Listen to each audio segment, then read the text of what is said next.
There's an arrhythmia in your heart, and so your heart beats really, really, really fast, and it's very dangerous in the depths of the word. But they didn't tell me that because I was 6. Instead, they said, Isabel, when this happens, you need to find an adult immediately and get to the ER. And for 6-year-old Isabel, this is 2 very terrifying things happening at once. I have to talk to an adult that I don't know, and then I have to go to the ER, a place that I don't know. And so they just let us leave because they said there's nothing you can really do until it happens again and you come back. And so we leave and I go to school and it doesn't really affect me. I try not to think about it. I go to my friend's house with my mom. We live in San Francisco, so you have to drive everywhere and there are a lot of hills. And we get there and I'm upstairs and we're doing whatever little 6-year-old kids do, and my heart starts to beat so quickly. And I look around and I'm a little bit freaked out, and I go downstairs and I grab my mom's wrist and I'm like, Mom, it's happening. We have to go to the ER now. And so she takes me, jump in the car, and we drive to the ER. And because this is San Francisco, the only parking space is at the bottom of the hill and the ER is at the top of the hill. And so we run up the hill and my mom's out of breath and I'm even more out of breath and everything's starting to get a little bit hazy. And we get in there and the woman at the front desk is like, welcome to the ER.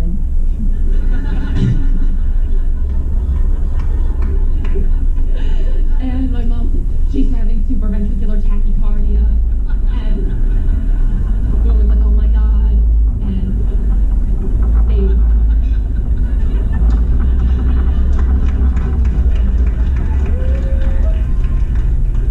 And they whisk me into this other part of the ER, and I'm in a bed, this white cot, and suddenly there's this wash of blue scrubs, and I'm starting to realize that I don't really feel very okay anymore.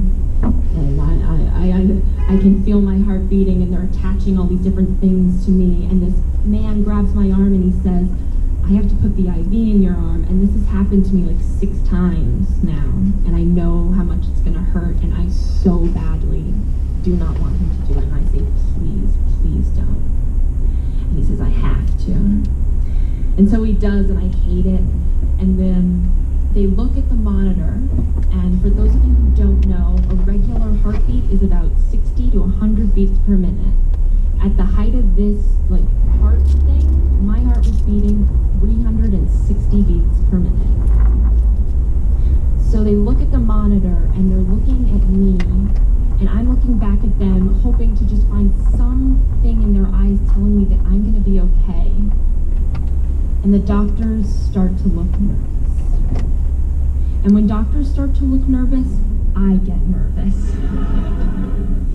And they look at me, and they look at the monitor, and they call the head cardiologist from the hospital to come down because they've never seen anything like this. And they all go away into this corner, and my mom wears these clinky bracelets. And when I hear them, I know it's all gonna be okay, but I don't hear those clinky bracelets anymore. And it's really quiet, and I really don't think I'm gonna be okay. And the doctors come over to me and they start unpacking this thing and they go, Isabel, we're gonna have to give you this medicine. This medicine is gonna stop your heart from beating. And it should pick right back up again. But if it doesn't, we're gonna defibrillate you. So they put 2 stickers on my chest, and the guy sits there with the defibrillator and he looks at me, and the head cardiologist puts this medicine into the IV, and they look at me, and they look at the monitor, and suddenly it goes flat. And then it goes beep, beep, beep, and I'm okay. So by this time, they're 100% sure I have supraventricular tachycardia. And they tell me, well, you're gonna have an operation. They call it an ablation.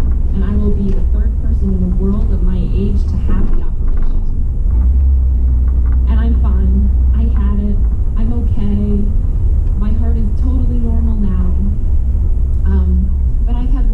different encounters with hospitals and doctors. And what I've really taken away from it is that I'm no longer that little kid who's afraid to like say how they're feeling. I call people out on it. And I have this feeling inside me that if doctors can save me once, I really believe that they can save me again. Thank you. Isabel Conley has participated in 2 high school grandstands in Los Angeles and was also part of our first ever all-city story team. She's now a student at the Rhode Island School of Design, and she's an aspiring artist and filmmaker. We're pleased to report her heart continues to be absolutely full.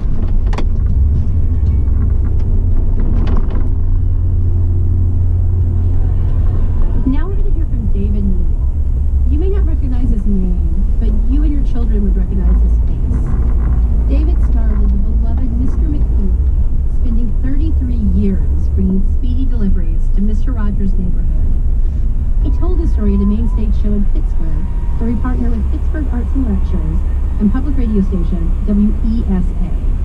Here's David Newell live at the mall. When I was 9 years old, my grandfather took me to see my first play at the Nixon Theater in downtown Pittsburgh. And the name of the play was Harvey. Well, I was mesmerized by not only the play, but the theater. The Nixon Theater was built in the early 1900s and was said to be one of the most lavish theaters Pittsburgh ever had. I remember a sea of red velvet and polished marble and gold trim everywhere. It's then that I realized that I wanted to be involved in some form of theater. But in the summer of 1967,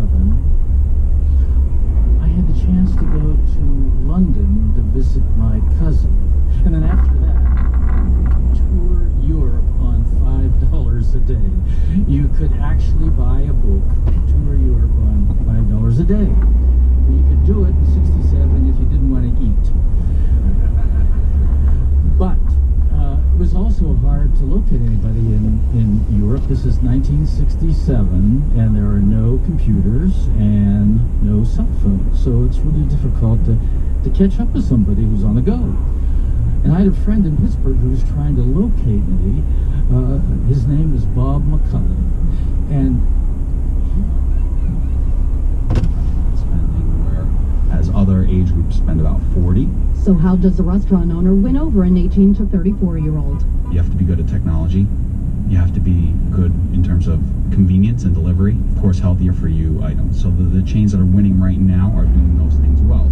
Courtney Donahoe, Bloomberg Radio. Bloomberg View offers listeners a hand-picked collection of authoritative, influential, and provocative voices on topics ranging from finance, business, and economics to politics, international affairs, culture, and sports. In a complex, noisy world, The View provides clarity and precision with commentary that reaches you wherever and whenever you need it. On the radio, on the Bloomberg terminal, on the web at BloombergView.com, and on all of your mobile devices. Don't let the news confuse you any longer. Listen to Bloomberg View.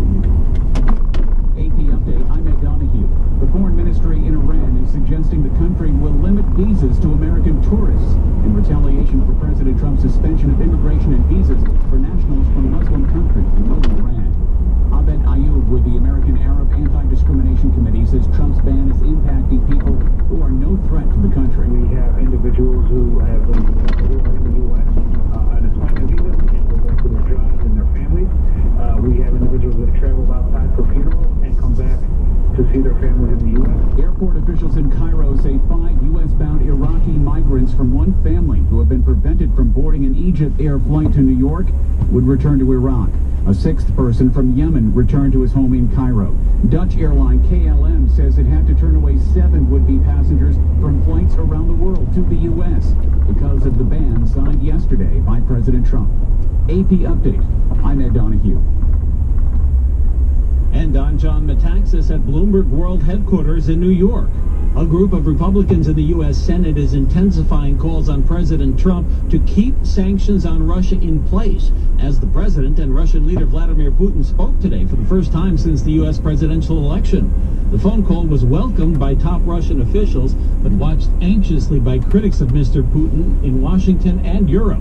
Republican Senator Rob Portman of Ohio said he's deeply concerned about reports suggesting that sanctions imposed on Russia may be lifted without resolving what he called the unacceptable and hostile actions that caused the sanctions to be imposed.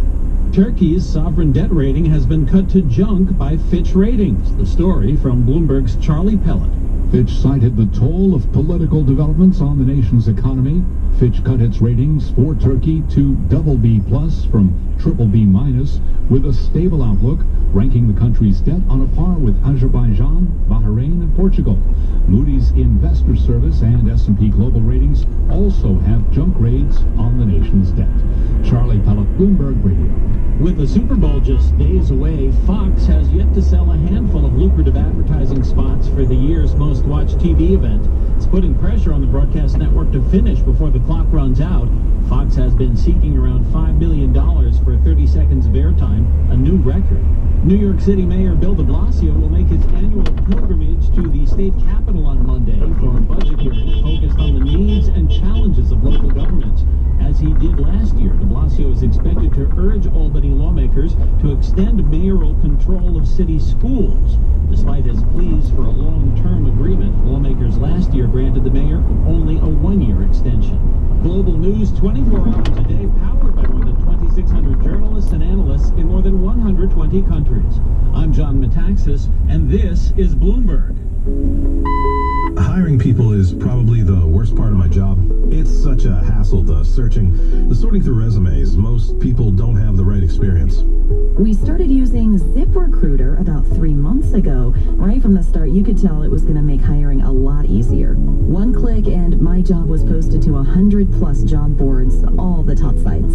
All of the candidates came to my dashboard, and it's easy to compare them. Thumbs up if I liked them, thumbs down if I didn't. No emails and attachments, printing up docs, phone calls, none of that. And I couldn't believe the number of great applicants we got. I had the person we needed within 1 week. I don't know how we hired before ZipRecruiter.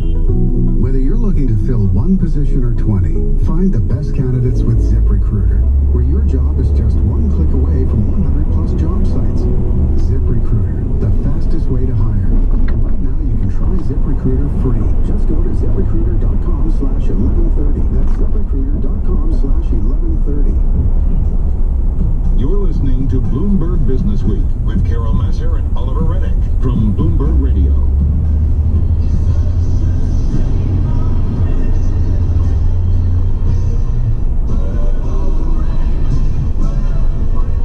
During his lifetime, Prince defied record labels, streaming services, and the entire music industry to maintain control of his work. But when he passed away last year, he didn't leave a will. His estate now falls to an administrator who's legally obligated to maximize returns, regardless of what the artist may have wanted. Lucas Shaw is with us now to discuss the future of Prince's closely guarded catalog. Lucas, so how much is just at stake here with Prince's legacy and also a lot of money involved in what he left behind? Yeah, I mean, look, Prince became as famous, especially later in his career and in his life, for his idiosyncrasies and inscrutability as for the music that he made. You know, most of the big songs that you think of from Prince are from the 1980s, and there are also some from the 90s, but the 80s is really his peak. He was this artist who refused to bend his will to what the music industry wanted, to what big tech companies wanted. He wanted to control his music and put it out however he saw fit and however he felt that he maintained control and benefited from it. In his death, he's unable to do so because he left no will, and it's now the job of the people who are representing his estate to just extract as much money from as possible, without completely selling his legacy. But it means that Prince as an artist is now really in the hands of people who didn't know him very well and kind of do whatever they want. In terms of the money, it's anywhere from 50 million to 200 million. Valuing an estate is really hard because these catalogs can be immensely valuable if they are treated properly, and if you find a way to make that artist stay relevant in current culture. And then there's some people who just fade away. You know, you all tend to hope that someone like Prince stays around, but we really don't know. There are cases like Michael Jackson and the Beatles where you have a good idea that they're going to be famous for years and years after their death. Prince is kind of a rung or two beneath that. Kind of ironic, kind of sad, Lucas, that here was an individual, Prince the artist, who really did things the way he wanted to while he was alive, right? He broke from his record label, he yanked his songs from streaming services. You put this all in your story. So now that he has passed away without a will, it is up to lawyers. Who's the lawyer who's kind of driving what's going to happen with Prince and all that is Prince now? Yeah, so the two people who were appointed to make all the deals for the Prince estate were Charlie Koppelman, who is a longtime music industry executive, worked with the likes of Billy Joel and Carole King, and has kind of developed a reputation for excelling with these estates, and Londell McMillan. Now, the two of them are in charge of this for now and have made a series of deals that will be valid regardless of what happens moving forward. But there has been a move by Prince's sister to try and get Van Jones, the political commentator and author, to be the person in charge of this estate instead. I guess Van Jones became close to Prince late in life, and there's some doubts as to Londell McMillan in particular and his intentions. How that plays out is unclear, but at the moment, Charlie Koppelman and Londell McMillan are trying to get all the deals done, at least the big deals like record label, music publisher, so on, and then the streaming deals before any change is made. And Lucas, you mentioned it could be worth, I don't know, $200 million. It's not just his music though, right? It's also his likeness, his image that's going to be sold, which is something to me that Prince would probably not like. Exactly. So they appointed they appointed a division of Universal Music Group, which is the world's largest record label, to handle the merchandising for Prince. This division did some pop-up shops for Kanye West the past year. They've done some work with Justin Bieber. By all accounts, they're very well regarded. And when I spoke with the head of that division, he said, you know, they're going to be very careful about how they use Prince's image and his visage and all that. But as you know, I don't imagine that Prince wanted his face anywhere. He was very protective over where that image appeared and how it showed up. And so my guess is we're going to see it appear in some places he didn't like. The other thing that struck me, and maybe this happened while Prince was alive and I just didn't realize it, but they've been giving tours of Paisley Park, which it was his home and was also a famous recording studio. And it seems very strange to me that you can now go and tour where Prince, lived and worked for $39. Yeah, that's pretty interesting stuff. When we look at the music, as you point out in the story, he's one of the artists that is sort of largely absent. You're going to have a hard time finding Prince on Spotify, as well as the Beatles, some other artists that have since come around. What about the music? Because that's really the core of it. Where is that going to be? What are the avenues that they're looking at? What timeline? Is there a timeline that they have to adhere to? Yeah, they want to make it as widely available. Services where the rights work out differently, like Pandora's streaming is just a different ballgame.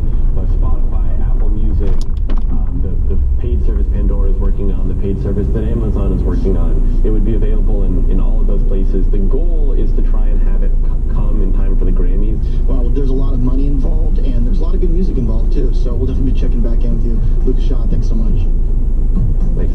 You're listening to Bloomberg Business Week. Coming up, we take a closer look at the multi-billionaire who is Donald Trump's pick to run the Commerce Department. This is Bloomberg. Looking ahead with industry insight from Cohn Resnick, Accounting, Tax, and Advisory. Today, Anton Cohn, Partner and National Director, Renewable Energy Industry Practice, shares his insight. Federal and state policies continue to reduce the cost of wind and solar development, making renewable energy more price competitive with other forms of energy production. These attractive conditions are driving investor appetite. Encouraged by last year's federal extension of the investment and production tax credits, the next several years may offer significant opportunities for tax equity investors interested in renewable energy projects.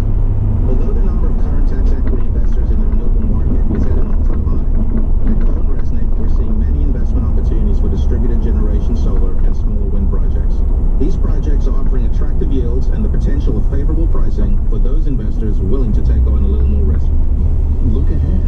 Gain insight. Imagine more. Visit CohnResnick.com/break.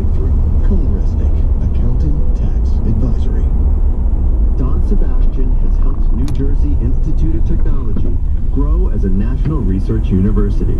And today, as head of the New Jersey Innovation Institute at NJIT, he's working to apply the university's R&D capabilities to challenges identified by industry partners. You can't pick up a book these days without reading about the need for innovation. The advent of nanotechnology, biochemistry fundamentally changes our whole approach to medicine and healthcare. The inclusion of information technology in virtually every product that you can imagine. These are things that are potential earth shakers the way that they for NJIT, our priority is to work on problems that are over the horizon. And we need to be in the right place to train students. We need to be in a position to help companies take advantage of all those assets to move themselves forward. NJIT, New Jersey Institute of Technology. Learn more at njit.edu. A college degree today shouldn't just prepare you for a first job. It should prepare you for career and life success. At Bentley University, we know that a business education is a great foundation for lifelong success. And when a business education is paired with the arts and sciences, it creates a powerful combination that prepares students for today's hybrid jobs. Just ask Bentley's Dean of Arts and Sciences, Dan Everett. Success requires thinking far beyond our own interests. Leaders today must understand how to interact with others, think creatively, and question everything. We can't be afraid of diversity and change. We have to embrace it. That's why graduates at Bentley are thriving in careers building new apps for Facebook, managing the finances at Converse, and analyzing big data at Biogen. No matter where your life and career take you, business is the foundation that will make sure you are prepared. Because business is everywhere. Prepare here. Bentley.edu/here. Rapidly advancing trends such as cognitive computing, scalable networks, and dynamic online personalization are redefining competition across industries, signifying a risk for asset managers who fail to see their strategic potential. SEI exploits innovation opportunistically to build your next-gen investment operations platform. I'm Steve Meyer, head of SEI's Investment Manager Services. At SEI, we understand the pace of change that asset managers are experiencing. Our team of industry specialists puts this intelligence to work, engineering our global operating platform. Integrating state-of-the-art technology, we combine multi-asset expertise with best-in-class regulatory and compliance systems and a comprehensive investment servicing infrastructure to help our clients compete in a market of unfolding opportunity. SEI Investment Manager Services is one of the industry's leading innovators. Learn what SEI is doing to define the future state of asset management operations at seic.com/imagine. Are you interested in a challenging and exciting career? One where you can be part of solving complex challenges across industries and geographies. Bloomberg's ever-expanding technology, data, news, and media services foster innovation, empower clients, and offer nearly limitless opportunities for career growth. Visit jobs.bloomberg.com today to view our current job opportunities. Bloomberg LP is an equal opportunity employer. The address once again, jobs.bloomberg.com. How to be a great dad in 15 seconds. Bike ride, go fish, walk in the park, phone call, milkshake, play catch, picnic, fly a kite, tell jokes, laugh, talk, read a story, tell a story, bumper cars, swing set, bowling, pillow fight, cut loose, stay tight. Because the smallest moments can have the biggest impact on a child's life. Take time to be a dad today. Call 877-4DAD-411 or visit fatherhood.gov. Brought to you by the U.S. Department of Health and Human Services and the Ad Council. What happened to political conversation? Mike Pence met with Republicans to rally them for the fight. Arts coverage. It is the emotional quality that you bring to the portrayal. And celebrity news. Sarah Jessica Parker is here. The project marks Parker's return 12 years after the finale of Sex and the City. Done with respect, wit, and humor. It's right here. Tell us about your musical journey. The Charlie Rose Show. Weeknights at 10 Eastern on Bloomberg Radio, the Bloomberg Radio Plus app, and BloombergRadio.com. Serena Williams had to take down her sister to win her 23rd career Grand Slam title. Serena beating Venus in the Australian Open and winning a matchup with the oldest finalist in the Open era in Melbourne. The Nets are in Minnesota tonight looking for their 9th win of the season, while the Knicks play tomorrow in Atlanta. College basketball, it was a good one, but Rutgers lost in overtime to Wisconsin 61-54. And Syracuse upset Florida State in the ACC 82-72. That's a Bloomberg Sports Update. I'm Doug Boyd. You're listening to Bloomberg Business Week with Carol Messer and Oliver Reddick from Bloomberg Radio. Wilbur Ross, President Trump's pick to lead the Commerce Department, has been compared to Mr. Burns, the comically rich curmudgeon from The Simpsons. Family, religion, friendship. These are the three demons you must slay if you wish to succeed in business. The comparison extends beyond a mere physical resemblance. With a net worth of nearly $3 billion, Ross will be by far the richest member of President Trump's cabinet. With us now is Max Abelson to discuss President Trump's experiment in government by and possibly for the plutocrats. Max, Wilbur Ross, very successful, a multi-billionaire, well-known to the Bloomberg audience. I've talked to him several times. He is also President Trump's nominee for Secretary of Commerce, an interesting guy. I'll be honest with you, when I got an assignment to write about Wilbur, sometimes I come up with my own story ideas for Bloomberg and Business Week. Sometimes editors are like, nope, this is what this is what you're going to be writing about.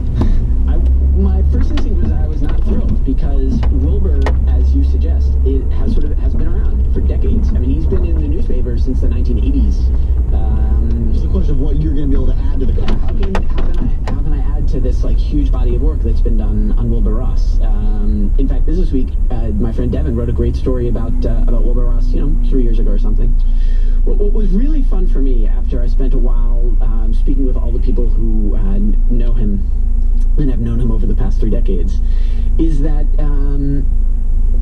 the shape of his career is kind of fascinating now that it's in the new light of his incredible power. He is the richest person in Donald Trump's cabinet, and he's going to be in charge of not just the Commerce Department, but he's going to be a particularly important Commerce Secretary.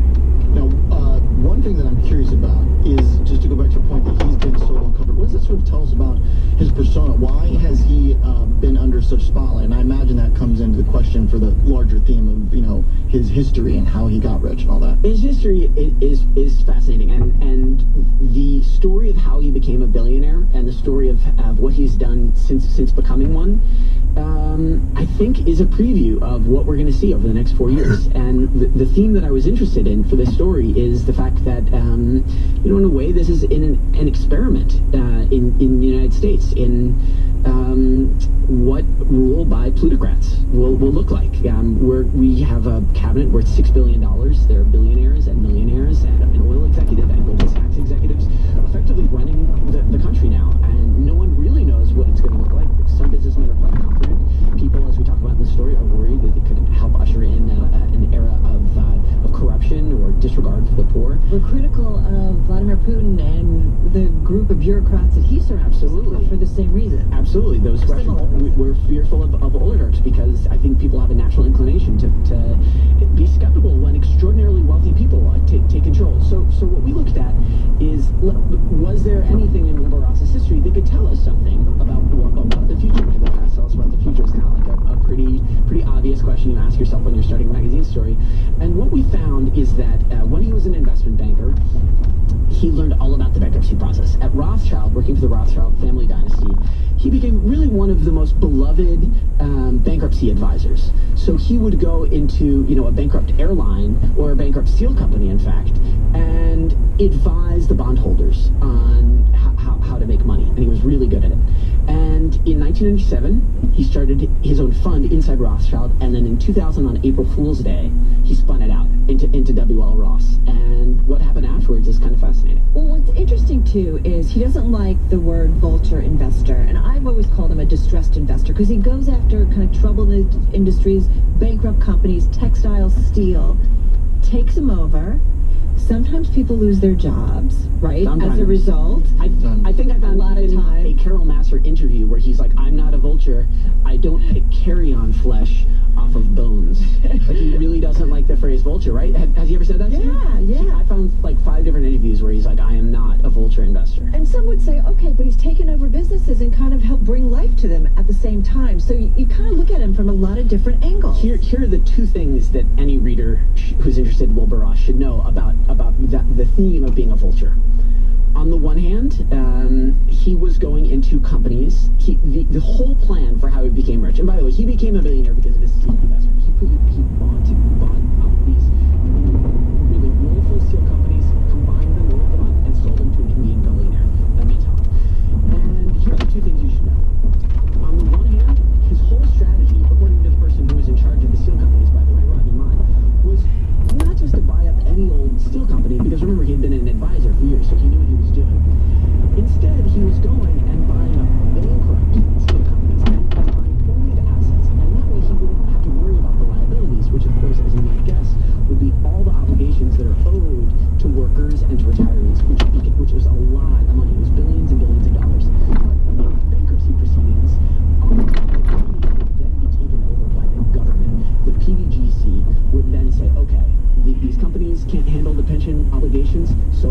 coming to us, the government. And that was Wilbur Ross's strategy, and he did it many, many times. And it was legal, but he was using kind of bankruptcy law, government law, rules, regulations to do this. Absolutely. And so when he did it, not only was he, not only did he no longer have to worry about obligations, but then when he would restaff his companies, he didn't hire nearly as many people as worked there before. That's everything you should keep in mind, sort of on the one hand. So on the left side, he was relying on the government to take over pension obligations, and he wasn't hiring back nearly as many people. It was something like about half is a ballpark figure. But now, on the other hand, though, as you totally correctly point out, those companies were in bankruptcy. So it's also fair to say, look, he was bringing back companies from the brink, and union officials have credited with him. So have credited him with that. It's complicated. It's not black and white, but it's very, very gray. It very much reminds me of the same sort of conversation we had 4 years ago when we were talking about Mitt Romney and his involvement with Bain, right? It's the same kind of idea. When you think about distressed investing, on the one hand, it's very much buying low, selling high, right? It's buying at the lowest of the low. Right. But as you point out, when you do that in bankruptcies, you get a very entrenched involvement with the government.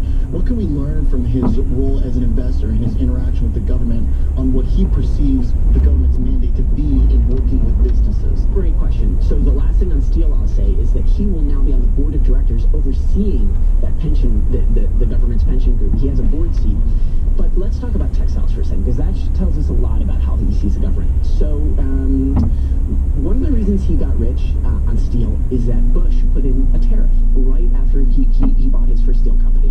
And of course that's protectionism, so that's kind of the opposite of free trade, and he was a big advocate of protectionism. Obviously, if you own a lot of U.S. steel, you don't exactly love the idea of foreign steel because it's your competition.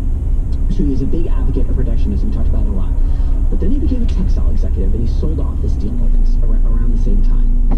And he infuriated the rest of the textile industry, which, had a similar sort of protectionist vibe. If you're a North Carolina textile company, you really want help for your struggling North Carolina textiles. If you're making denim, you don't love the idea of Mexican denim. But Wilbur Ross did something different.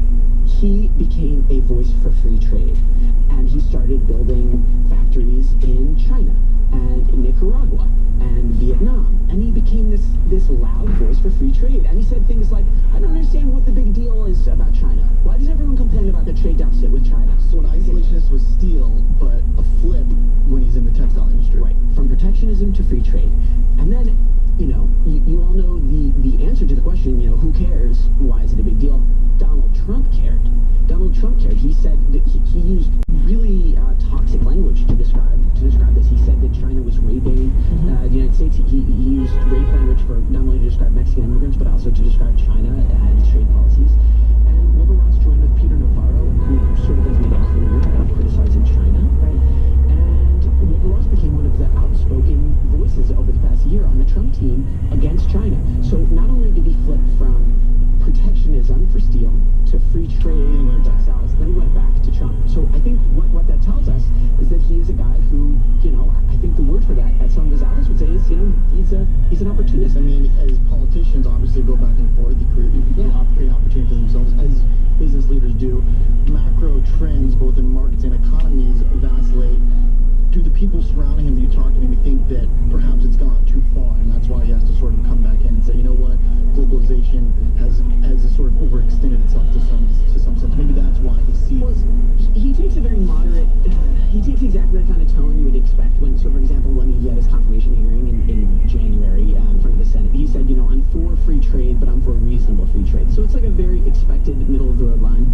I think the question, just for me, interested in writing about someone like Wilbur, is you kind of just want to know, for example, how they made money and how they see the world. And in business, if you're flipping how from black on Monday to white on Friday, that's called pragmatism.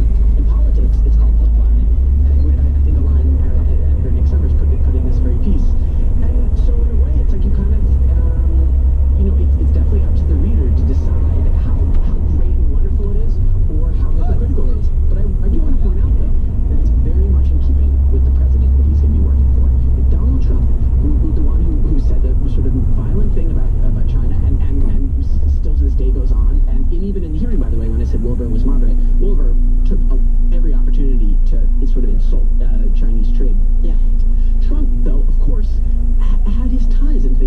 China. So that kind of, businessman opportunism is exactly, I think, what we're going to be seeing over the next few years from the White House. Maybe it's just fluid. And this is an interesting individual to watch because that Commerce Department really covers a lot of ground, from economic data to the business community to climate change. So we'll be watching that. Absolutely. Thank you for this show. My pleasure. Thanks so much. That wraps up the first hour of Bloomberg Business Week from Bloomberg Radio. I'm Carol Masser. And I'm Oliver Rennick. Plenty for you in our next hour, including a story of the pot entrepreneur who wants to revolutionize the American food industry. Plus, how Uber and Airbnb are changing the world. This is Bloomberg. This is a Bloomberg Market Minute. McDonald's probably wasn't loving its latest quarterly earnings report. While it did beat analyst estimates, same-store sales still fell 1.3%. Now the Golden Arches is hoping for better growth through technology. I think it's a smart move.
ready for tax change? We are. Check out our tax reform outlook at eisnerapper.com/taxreform. When I grow up, I want to be a new pair of blue jeans. When I grow up, I want to be a kid's first computer. Warm place on money. That person says, well, I can't help you, but let me transfer you to this person. And it's just so aggravating. It's like, just send me to the right person.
mobile transactions more than doubled to $235 billion.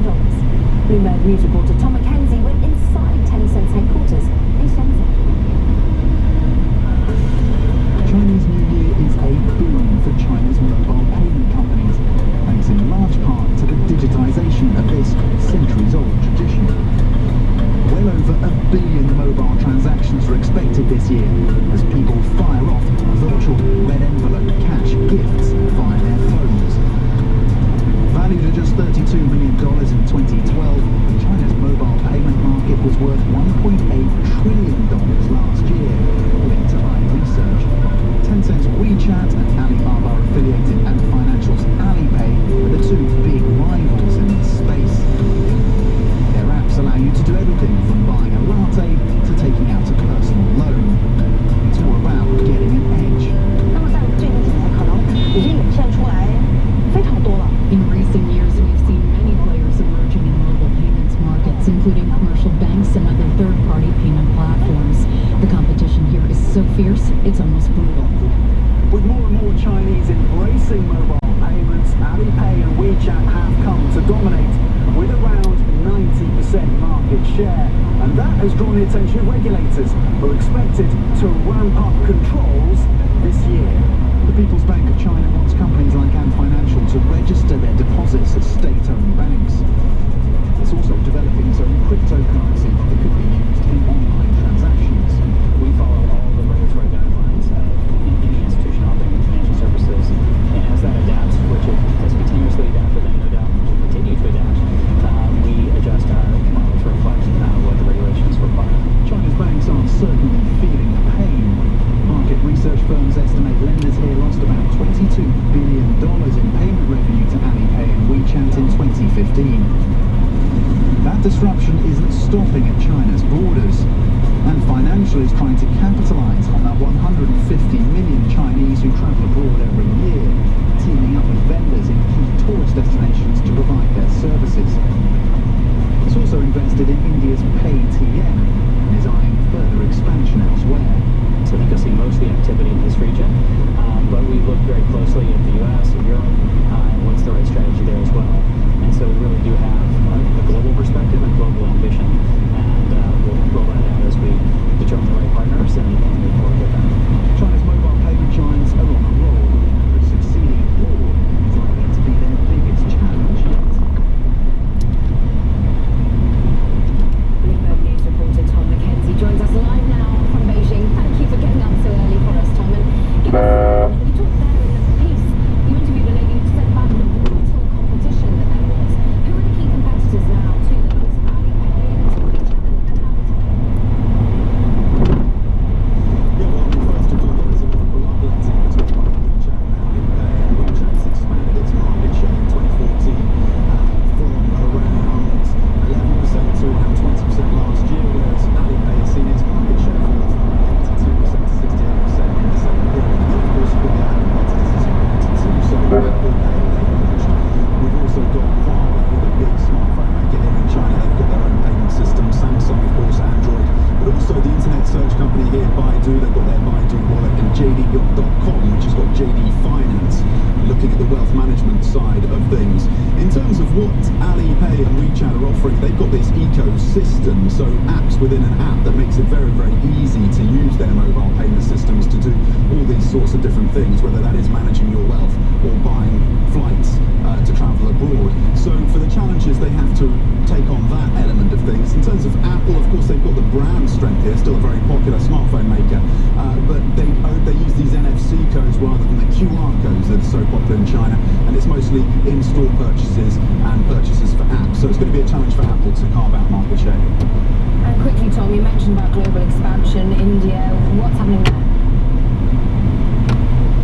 So Alipay have been leading the march on this one. They've teamed up with banks in Europe, particularly Barclays, BNP Paribas. You can now use Alipay in stores in London like Harrods and Selfridges. They've also teamed up with Vodafone in the US. So Alipay making a big push on this. Again, it comes down to branding and brand recognition. Have they got that? And that clout, and can they take on the likes of Apple Pay in the US? That's going to be a key challenge for them. For the moment, they're focused on that huge number of Chinese tourists that travel abroad every year, 150 million as it stands. That was Bloomberg News reporter Tom Mackenzie from Shenzhen.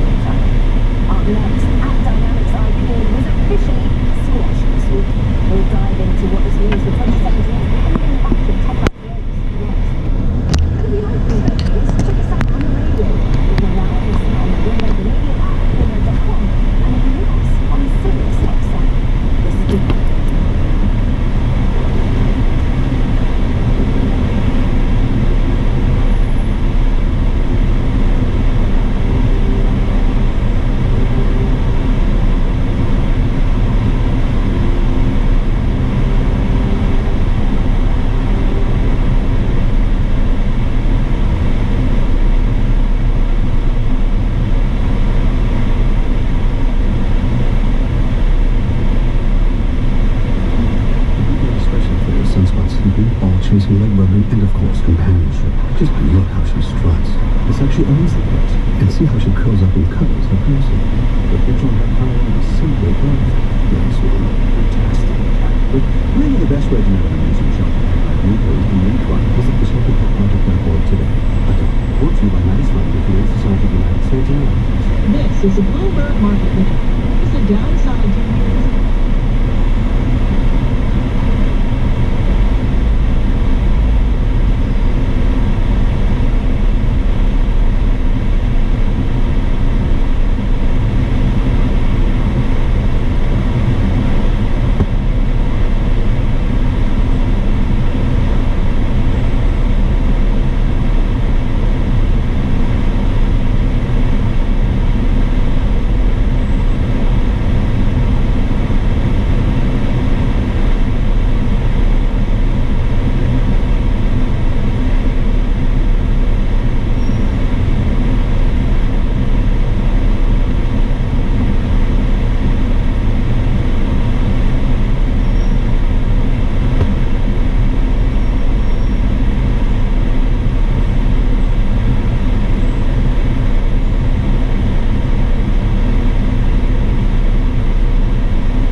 It's true. We visited one in Chicago, the call center for this company called Spot Hero. And it was basically just a bunch of people sitting in a row at a long table, sort of anonymous workspaces. And they were just taking call after call after call after call. Phone up, phone down, phone up, phone down. And even just hearing their side of the calls, you can tell that a lot of people calling in are not happy. Let me ask you this. Is there some sort of obscene joke that goes on? Spot Hero is a startup. It's this online company that rents out parking spaces. And people get very emotional about parking. I went yesterday to be sure. Parked my car, get the ticket, wait for the manager to get validated. I was late for my appointment. All I'm asking, I just want a refund of my $20. What a comical thing this is. That this 60-year-old man is having to talk to you for now over a half an hour and doesn't have a stick. I really want to give you my number and have somebody to call me back. That's all I want. I'm the customer and that's it. Oh, I would have a nervous breakdown. I would cry all the time. Every once in a while, one of the calls is truly memorably terrible. There's one at Spot Hero that people still talk about today. It's like a legend. Megan Bubley took the call. It was from a guy who had reserved a parking spot, but when he got there, someone else was parked in it. Megan gave her standard response.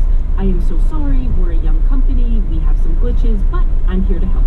That was not the right answer. I don't know what the right answer was, but it was not that. The customer started screaming. And then he called me a word that is not appropriate for any podcast or TV show. The C word. While you're telling the story, you still look like your hands were shaking a little bit. Megan says she kind of went into shock. She put the phone down, walked out of the office, and started running down the sidewalk. She ran 13 blocks to Lake Michigan. I had to verbally scream at the lake and just get it out. It's a great place to scream. When Megan got back, she went to talk to her manager, this woman named Leah Potkin. They went into a little conference room, and Leah asked her what happened. She started crying and just said it so much, and I knew how she felt. Call centers have really high turnover, which makes sense. You're dealing with people who are anxious and angry and frustrated all day, every day. You don't get paid a lot of money, and at most companies, you're at the bottom of the totem pole. You're the person taking customer complaints. There's so many times when you just want to throw your headset off and just say, I'm done. And that's when I realized I can't let my team feel this way. Hello and welcome to Planet Money. I'm Noelle King. And I'm Stacey Vanek Smith. Burnout.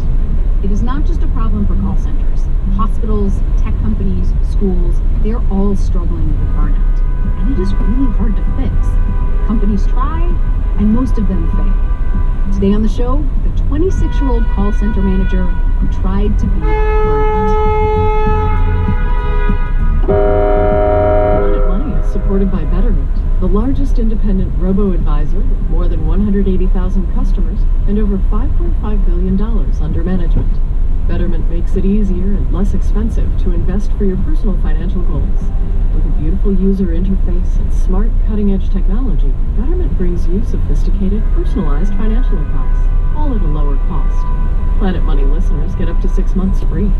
To learn more about Betterment, visit betterment.com/planetmoney. The idea of burnout is not that old.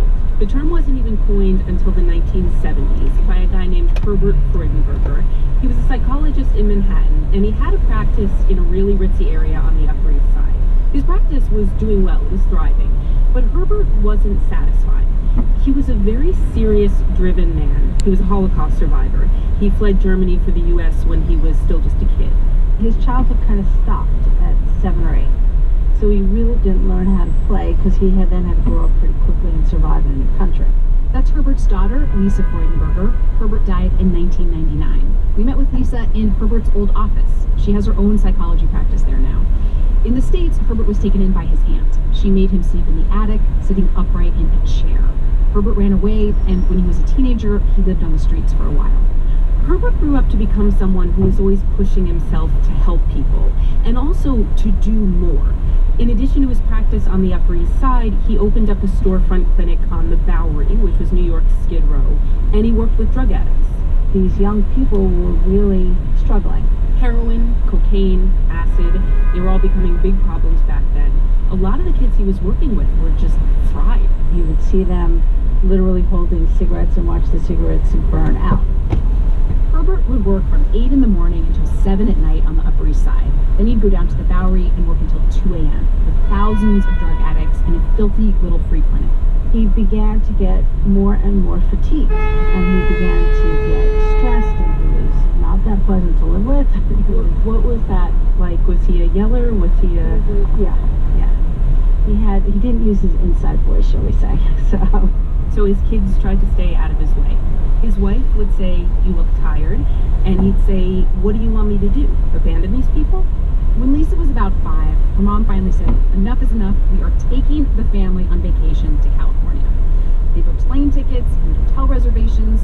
Herbert got home at 2 a.m. day of the flight, and when it came time to wake up, he couldn't get out of bed. He was in bed for 3 days. He never took that vacation, and that was the moment he started to realize that something was really wrong. But he was a therapist. He thought maybe he could figure out what was going on with him, so he took a cue from Freud and he started self-analysis. He would speak into a tape recorder for an hour or two, and then he'd take a little break, and he'd then analyze himself as if he was his own doctor. I don't know how to have fun.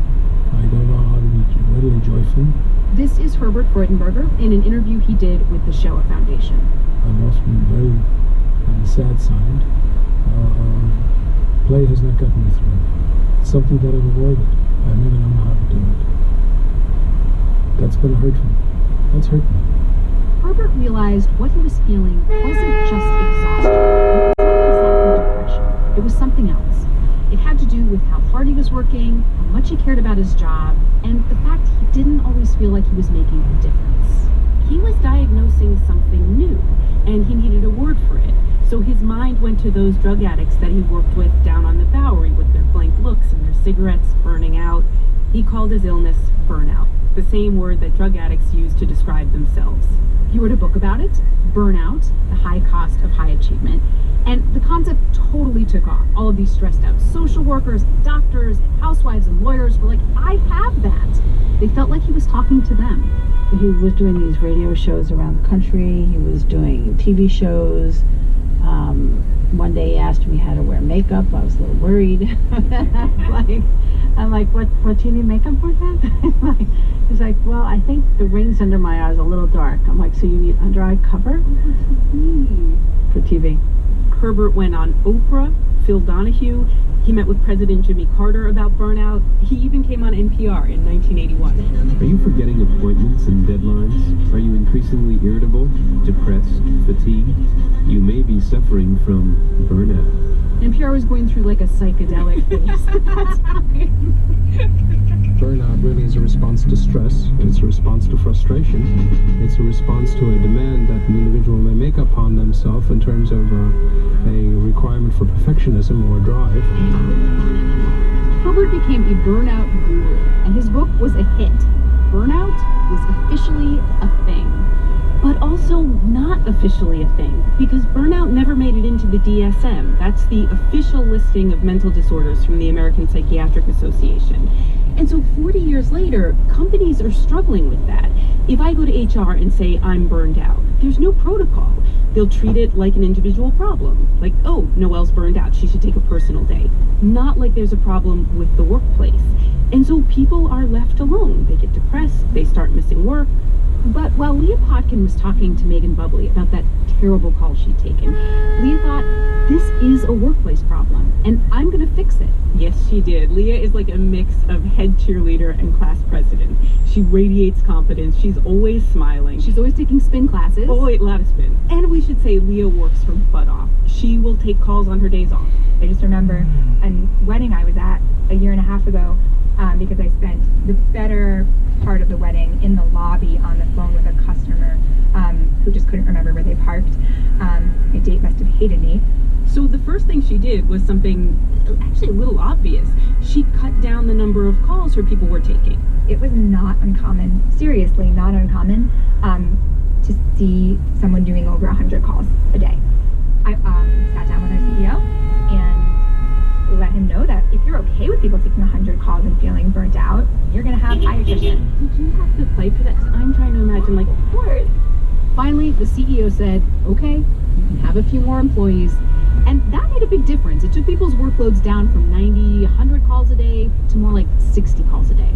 But burnout is about more than workload, and research has proven this again and again and again. So Leah went into phase 2 of her Beat Burnout plan. Give people capes and call them heroes. That is not a metaphor. No, it's not. When we did our very first Hero Day, we bought capes and had everyone wear capes. We really got into it. Capes. I know, where's our cape? I want a cape. The call center workers at Spot Hero are referred to as heroes. And in addition to Hero Appreciation Day, Leah started organizing a whole bunch of social events. Bowling, happy hours, pizza lunches, a talent show.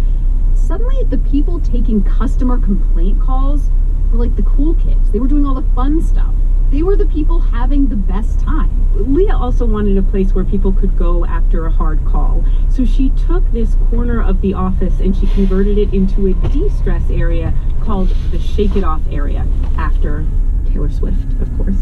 It was stress balls. It was, of course, a picture of Taylor Swift. So walking over there was, a signal to everyone else on the team, hey, I just got off a really hard call. I'm feeling it right now. So this sounds a little, mumbo jumbo, a little cheesy, right? But it worked for employees like Megan Bubley, the woman who took that really terrible call. I think the biggest testament to why I want to be here, I have not had one day where I woke up and I was like, I can't go into the office today. I don't want to go into work today. Like, being able to wake up and not have those Sunday scaries that we always joke about, like, because all of my friends are at the office. Like, what am I going to do if I'm at home? It stinks. And when Spot Hero moved to a new building, Leah got the CEO to take the Shake It Off area to the next level. Can you tell me, where are we right now? So right now we're sitting in the Spot Hero Zen Den. The Zen Den. Coloring books, little sand garden with a little scraper, big couch, sort of soothing colors everywhere. You got very into something called the Buddha board, which Buddha is board just was like cool. Painting with water, and then it vanishes. It's so... Get out of my Zen Den, Noelle King. Okay, but come on, we were both a little bit skeptical. Why the Zen room then? Like, why do you need the Zen room? Why can't you just be like, okay, you're taking 100 calls, we're going to have you take 70? Well, where's the fun in that? Then maybe they won't be burnt out from how much work they have, but they'll be burnt out emotionally from just feeling kind of like empty and not really thinking their work matters when the work they do is just so important. The work they do is just so important. And this seems to be the final key. Leah actually believes that the people who work in the call center are making the world a better place. And she has somehow convinced everyone else at the company that this is the case. Executives, the app developers, the marketing team, everybody at Spot Hero is like obsessed with their call center. Truly. We talked to one employee, Margot Conrose, and we tried to see if we could get her to crack. It's absolute reverence. I mean, we call them heroes and we feel like they are the heroes. The rest of us are trying to make a good product and help our company grow. The customer heroes are on the front lines making those minute improvements to humanity all the time, all day, every day. I mean, you guys are an app that sells parking spaces. You are talking about a department that is pretty minor in the grand scheme of your app, and which I see head shaking, but I'm just gonna keep going, and which a lot of companies take care of with a website, like frequently asked questions. And you're talking about humanity. That is really weird. I mean, we think of them as, the heroes of the company, because they're heroes for individual humans out there in the world. Really? But they just take customers away. Do they though? She was not gonna break. She's not gonna break. And maybe she shouldn't, because here's the thing. This culture that Leah created at Spot Hero has had a pretty powerful result. Spot Hero's call center has 0 turnover. Nobody is quitting, and it's been this way for years.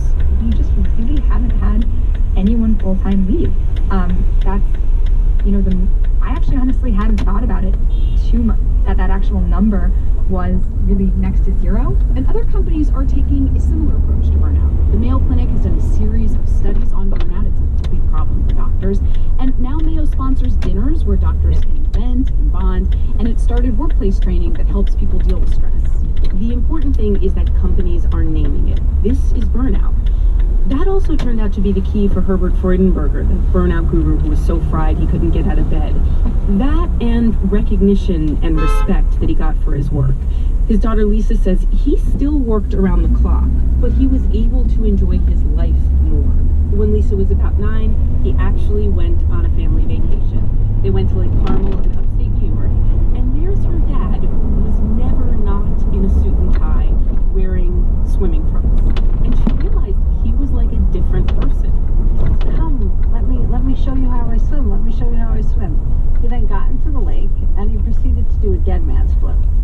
And I'm like waiting to see any flapping of the arms or flapping of the legs or something. Stayed there, got up with the biggest grin, and I could see like this little boy, this inner child in him just flourished, and he was so proud. Because, did you see me swimming? I'm like, yes, Dad. Fabulous. Fabulous.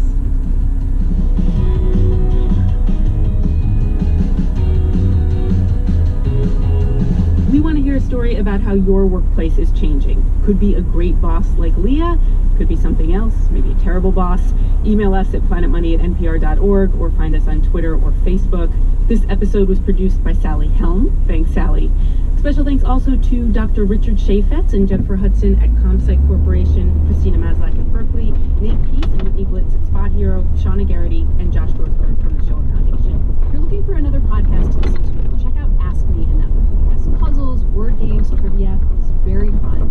You can find Ask Me Another on the NPR One app or go to npr.org/podcasts.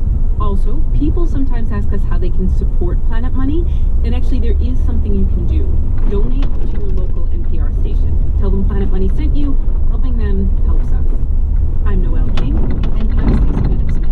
Thanks for listening.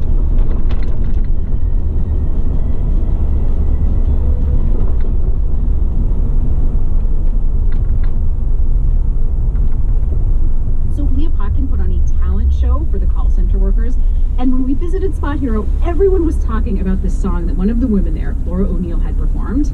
We got her to sing it. You can tell me I saw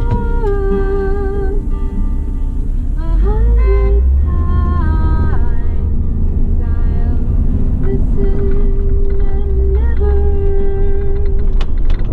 put you on hold. I'm not just saying this for the dollars and the dimes, but solving your issues, it never gets old, never gets old. 'Cause you're a Parker and I'm a hero. My love for you is Tangerine.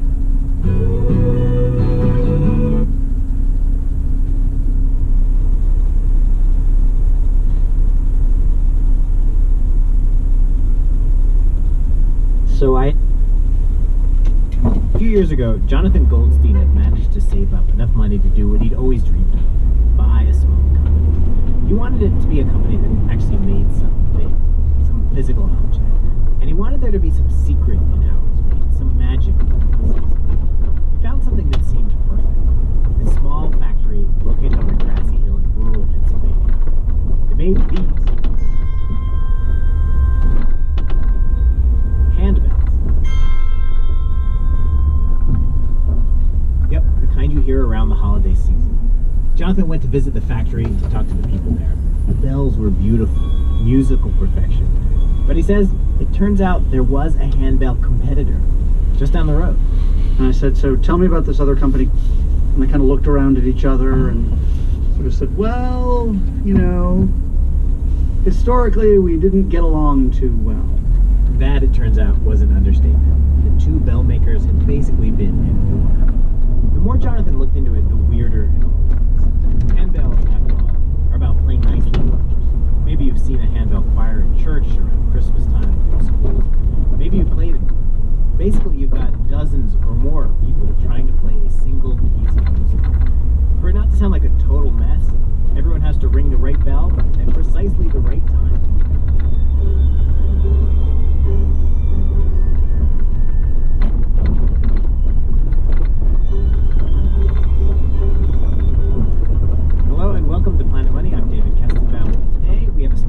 all-day show for you about the epic, decades-long feud between the two companies that make just about every handbell in the world and how they eventually beat Beats.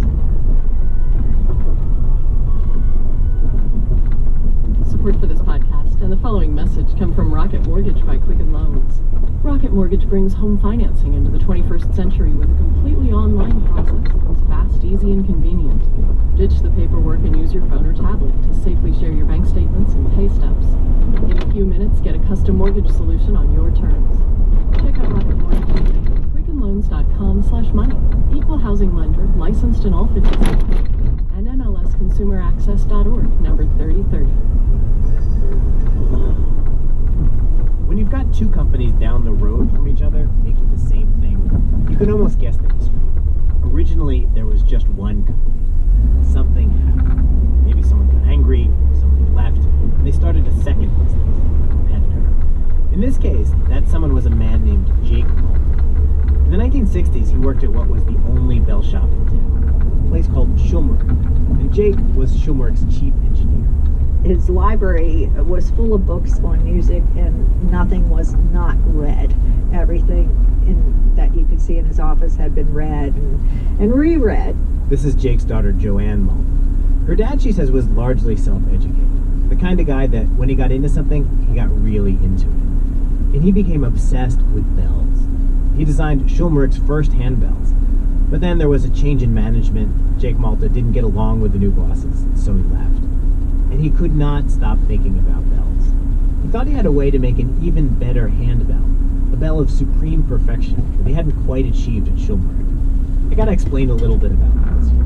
A bell, when you ring it, it vibrates and produces this one central note. But you also get these other notes here, overtones. Jake Malta wanted to try to get rid of as many overtones as he could. He wanted to make a bell with very unique. That was the challenge. The holy grail of bells. Yeah.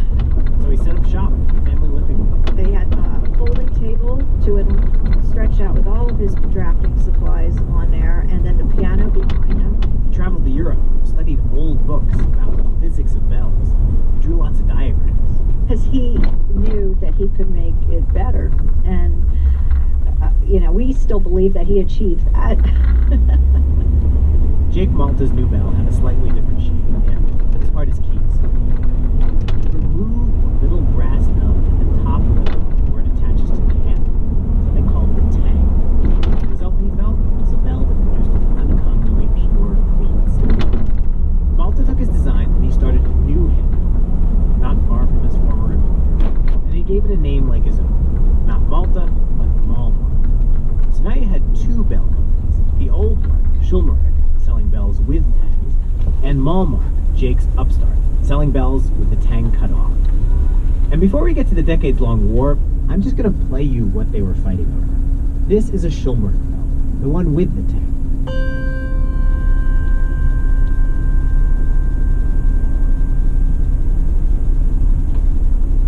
And this is a Malmark bell, Jake's new bell, with the tang cut off.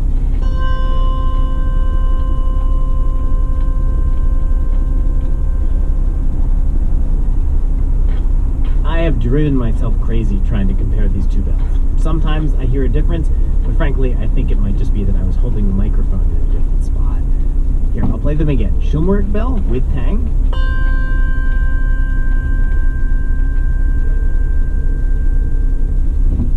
Malmark bell, no tang.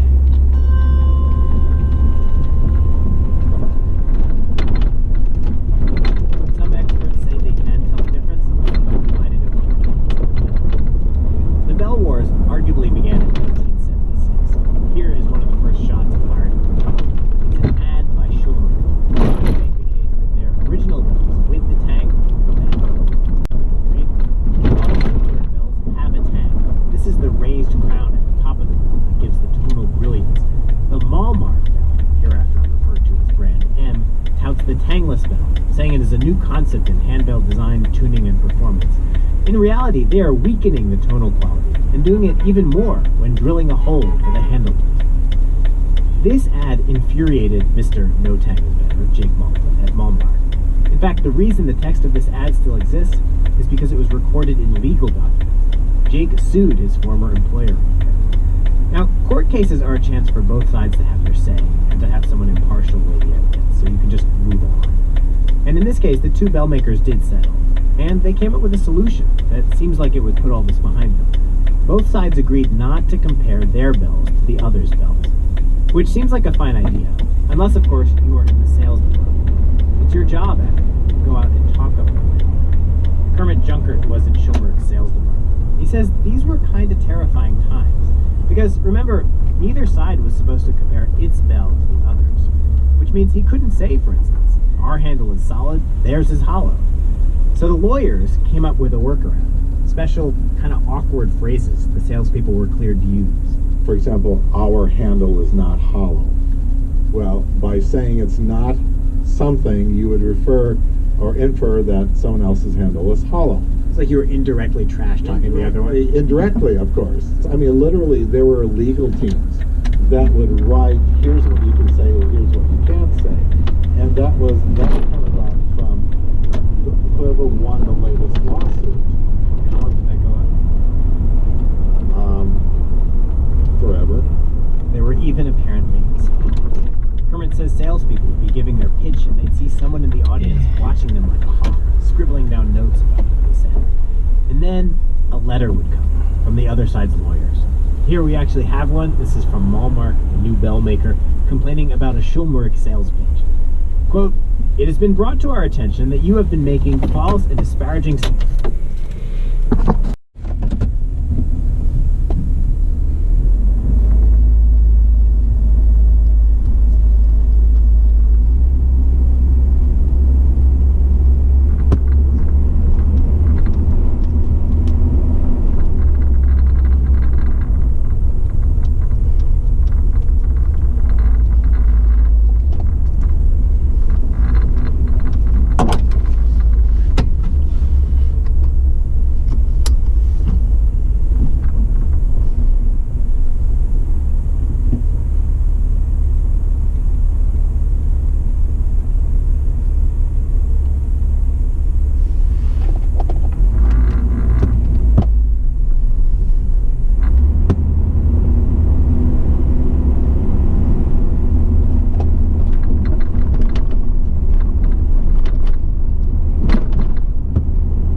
bills every month. At least that's the card that I have. Right. What percentage of people actually do pay off their bills every month? Well, I can't give you the exact percentage, but it is a very good percentage that pay their bill. So how do you make money? You charge a fee to somebody annually, an annual fee. Yes. And then you get a fee from the merchant. Is that right? That's right. The essence of the credit card business. The other cards, I won't mention them, but your competitors, they seem to make money off the interest charges. Is that a different business related? No, in fact, what's very important, David, is providing customers with choice. So you're absolutely right that we make money from a portion of the purchase that you make at a establishment. There's an annual fee that varies based on